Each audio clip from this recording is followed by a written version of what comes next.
Assalamualaikum warahmatullahi wabarakatuh. Perkenalkan, nama saya Eli Kurniawati dari Program Studi Pendidikan Akuntansi Universitas Muhammadiyah Surakarta. Di sini saya ingin menjelaskan materi tentang kebutuhan dan kelangkaan. Materi yang ingin saya sampaikan yang pertama pengertian kebutuhan, jenis-jenis kebutuhan, faktor yang mempengaruhi kebutuhan, pengertian kelangkaan, dan faktor-faktor yang mempengaruhi kelangkaan. Sebelum teman-teman mengetahui apa saja macam-macam kebutuhan, pertama-tama teman-teman harus mengetahui apa sih kebutuhan itu. Kebutuhan adalah segala sesuatu yang diperlukan dalam rangka mempertahankan kelangsungan hidup guna mencapai taraf hidup yang sejahtera. Pada dasarnya, kebutuhan berkaitan dengan kelangsungan hidup manusia. Untuk mempertahankan hidup, maka manusia harus memenuhi kebutuhan. Kebutuhan manusia itu bersifat tidak terbatas, karena sesuai dengan kodratnya, manusia selalu merasa kekurangan dan selalu menginginkan kemakmuran. Setelah memahami arti pentingnya kebutuhan, selanjutnya kita akan membahas tentang jenis-jenis kebutuhan. Jenis-jenis kebutuhan itu dibedakan menjadi yang pertama menurut tingkatannya, yang kedua menurut sifatnya, yang ketiga menurut subjeknya, dan yang terakhir yaitu menurut waktunya. Menurut tingkatannya, kebutuhan itu dibagi menjadi tiga, yaitu kebutuhan primer, kebutuhan sekunder, dan kebutuhan tersier. Kebutuhan primer itu kebutuhan yang harus dipenuhi agar manusia dapat hidup dengan layak. Disebut juga dengan kebutuhan alamiah, contohnya seperti sandang, papan, pangan, dan pendidikan. Kebutuhan sekunder yaitu kebutuhan pelengkap yang fungsinya untuk meningkatkan kenyamanan. Contohnya seperti kipas angin, radio, televisi, meja, dan kursi. Yang terakhir yaitu kebutuhan tersier. Kebutuhan tersier yaitu kebutuhan akan barang-barang mewah, contohnya saja seperti mobil dan perhiasan. Yang kedua, kebutuhan menurut sifat itu dibagi menjadi dua, kebutuhan jasmani dan kebutuhan rohani. Kebutuhan jasmani itu kebutuhan yang berhubungan dengan fisik atau tubuh atau jasmani seseorang. Contohnya seperti kebutuhan makan, kebutuhan minum, kebutuhan menggunakan pakaian, seperti itu. Sedangkan kebutuhan rohani yaitu kebutuhan yang berhubungan dengan kejiwaan atau batin seseorang. Contohnya seperti beribadah, musik, dan menonton film. Yang ketiga, kebutuhan menurut subjek. Kebutuhan menurut subjek itu dibagi menjadi kebutuhan individu dan kebutuhan sosial. Kebutuhan individu itu adalah kebutuhan yang pemenuhannya bersifat perorangan. Contohnya seperti pelajar membutuhkan buku, pelajar membutuhkan seragam, dan lain-lain. Sedangkan kebutuhan sosial yaitu kebutuhan yang diperuntukkan untuk orang banyak. Contohnya seperti adanya jembatan, adanya pasar, jalan raya, dan musola. Dan yang terakhir yaitu kebutuhan menurut waktu. Kebutuhan menurut waktu dibagi menjadi dua, yaitu kebutuhan sekarang dan kebutuhan yang akan datang. Kebutuhan sekarang itu kebutuhan yang harus dipenuhi pada saat ini. Contohnya yaitu orang sakit membutuhkan obat, orang lapar perlu makan, seperti itu. Sedangkan kebutuhan yang akan datang itu kebutuhan yang diperuntukkan pada masa yang akan datang. Contohnya seperti menabung, asuransi, dan lain-lain. Selanjutnya kita akan membahas tentang faktor apa saja yang mempengaruhi kebutuhan. Yang pertama yaitu faktor kondisi alam. Kondisi alam sangat berkaitan dengan kebutuhan yang harus dipenuhi manusia. Manusia akan melakukan usaha dan upaya untuk memenuhi kebutuhan berdasarkan dari kondisi alam di mana dirinya tinggal. Contohnya saja seperti orang yang tinggal di kawasan dingin tentunya membutuhkan selimut atau pakaian yang tebal yang mana dapat menahan hawa dingin. Sedangkan orang yang tinggal di daerah yang cukup panas tentunya akan lebih membutuhkan pakaian yang tipis. Yang kedua yaitu faktor kepercayaan atau agama. Ajaran agama atau kepercayaan yang dianut akan membuat kebutuhan yang dimiliki akan berbeda dengan satu dengan yang lainnya. Misalnya, Bagi umat muslim, tentunya makan yang mengandung babi akan haram untuk dimakan karena ajaran Islam memang melarang hal tersebut. Sedangkan bagi umat Hindu, dilarang untuk memakan makanan yang mengandung sapi. Dari kasus tersebut, dapat diketahui perbedaan yang mana akan menyebabkan kebutuhan satu sama yang lainnya. Yang ketiga yaitu faktor adat dan istiadat. Adat istiadat yang ada dan berlaku di masyarakat akan sangat mempengaruhi dari kebutuhan yang dimiliki oleh setiap manusia. Hal ini dikarenakan adat dan tradisi yang akan mempengaruhi perilaku dan tujuan hidup dari kelompok masyarakat yang ada di tempat tersebut.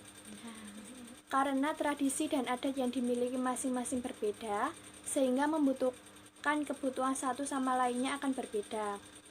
Misalnya saja, upacara perkawinan dari masing-masing daerah tentunya memiliki prosesi dan adat yang berbeda. Yang terakhir yaitu faktor pekerjaan. Setiap orang tentunya memiliki pekerjaan atau profesi yang berbeda satu sama lainnya, yang menyebabkan kebutuhan yang berbeda pula. Misalnya, profesi guru tentunya memiliki kebutuhan yang tidak sama dengan profesi sebagai petani. Jika guru membutuhkan alat tulis serta perlengkapan mengajar, maka petani akan membutuhkan alat-alat pertanian seperti cangkul, traktor, pupuk, dan lainnya. Setelah kita membahas materi tentang kebutuhan, maka selanjutnya kita akan membahas materi tentang kelangkaan. Apa sih kelangkaan itu? Kelangkaan yaitu suatu kondisi di mana sumber daya ekonomi jumlahnya terbatas dibandingkan dengan kebutuhan manusia yang tidak terbatas. Menurut Kamus Umum Bahasa Indonesia, kelangkaan adalah suatu keadaan yang menunjukkan sukar didapatnya sesuatu hal karena jumlahnya yang terbatas. Setelah mempelajari pengertian kelangkaan, selanjutnya kita akan membahas faktor-faktor apa saja yang menyebabkan kelangkaan. Yang pertama itu faktornya keterbatasan sumber daya. Lingkungan alam menyediakan sumber daya melimpah bagi pemenuhan kebutuhan manusia. Sumber daya alam akan dikelompokkan menjadi sumber daya yang dapat diperbarui dan tidak dapat diperbarui. Akan tetapi, jumlah sumber daya akan semakin berkurang akibat sifat manusia yang serakah. Yang kedua yaitu perbedaan letak geografis. Letak geografis yang berbeda-beda menyebabkan persebaran sumber daya manusia menjadi tidak merata. Adanya wilayah yang tanahnya subur dan kaya akan barang tambang, ada pula wilayah yang tandus dan kekurangan air bersih. Perbedaan letak geografis inilah tersebut dapat menimbulkan kelangkaan sumber daya. Yang ketiga yaitu ketidakseimbangan pertumbuhan penduduk. Menurut Thomas Robert, pakar demografi dan ekonomi politik dari Inggris, laju pertumbuhan penduduk lebih cepat daripada laju pertumbuhan produksi. Pertambahan jumlah penduduk yang cepat tidak diikuti dengan hasil produksi. Akibatnya, hasil produksi tersebut tidak dapat memenuhi kebutuhan hidup manusia yang beragam. Yang keempat yaitu rendahnya kemampuan produksi. Ketersediaan alat pemenuhan kebutuhan dapat dipengaruhi jika terdapat orang atau badan yang melakukan produksi. Kemampuan produksi berpengaruh terhadap ketersediaan barang dan jasa sebagai alat pemuas kebutuhan.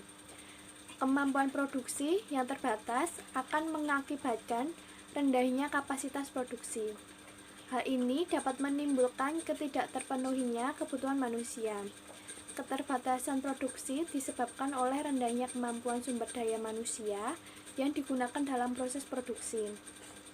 Yang kelima yaitu lambatnya perekonomian teknologi. Teknologi yang digunakan produsen dalam proses produksi tidak sebanding dengan pertumbuhan penduduk. Produsen butuh waktu untuk menerapkan teknologi produksi yang terbaru, sementara kebutuhan hidup manusia terus berkembang. Lambatnya perkembangan dan penerapan teknologi menyebabkan tidak terpenuhinya kebutuhan manusia. Faktor yang terakhir yaitu terjadinya bencana alam. Bencana alam adalah faktor yang bisa mempengaruhi pemenuhan kebutuhan hidup. adanya bencana alam bisa menimbulkan kerusakan lingkungan sehingga berpengaruh terhadap kelangsungan hidup manusia. Contohnya saja bencana alam banjir bisa menghambat distribusi barang dan jasa. Keterlambatan ini akan menyebabkan masyarakat bisa segera mengonsumsi barang dan jasa. Pembahasan yang terakhir yaitu kelangkaan sumber daya.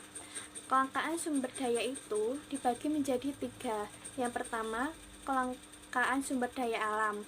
Sumber daya alam terdiri atas sumber daya alam yang dapat diperbarui dan yang tidak dapat diperbarui. Kedua sumber daya alam tersebut, jika dimanfaatkan secara terus-menerus, persediaannya akan terbatas. Nah, keterbatasan inilah yang menyebabkan kelangkaan. Yang kedua yaitu kelangkaan sumber daya modal. Adanya kelangkaan sumber daya modal berkaitan dengan keinginan dan kemampuan seseorang atau rumah tangga pelaku kegiatan ekonomi. Untuk mengatasi kelangkaan tersebut, mereka harus mempunyai kemampuan untuk membentuk modal, misalnya dengan mengembangkan daya kreasi, bekerja keras, dan menabung. Hal tersebut untuk mengatasi kelangkaan. Dan yang terakhir yaitu kelangkaan sumber daya manusia. Sumber daya manusia dianggap langka adalah sumber manusia yang berkualitas. Jika dilihat dari jumlahnya, memang tidak menghadapi masalah. Memiliki penduduk yang banyak, tetapi sedikit yang memiliki kualitas tinggi.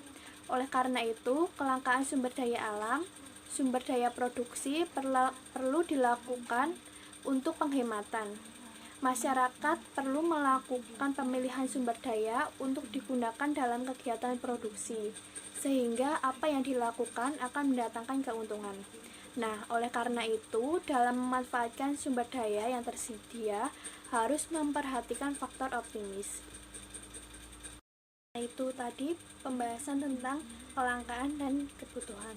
Semoga dengan adanya video ini dapat bermanfaat bagi teman-teman, dan semoga apa yang saya jelaskan bisa dipahami oleh teman-teman. Sekian video yang dapat saya sampaikan. Kurang dan lebihnya saya mohon maaf. Wassalamualaikum warahmatullahi wabarakatuh.